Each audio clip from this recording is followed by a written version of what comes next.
सिंधुदुर्ग शोभे आंबा फणसाच्या बागानी, कोकणाचा पाया रचला देव दैवतानी.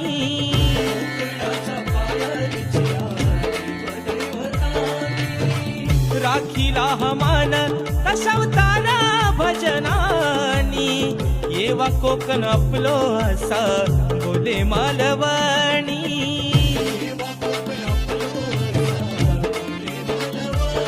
विकू नका जमिनी फार, नाहीतर होऊ आपण चाकर.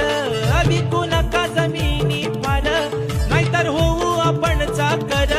सांगे राजेश जोडून करा, सांगे राजेश जोडून करा. परशुरामाच्या भूमीत शोभतय माझ कोकण एक नंबर. परशुरामाच्या भूमीत शोभतय माझ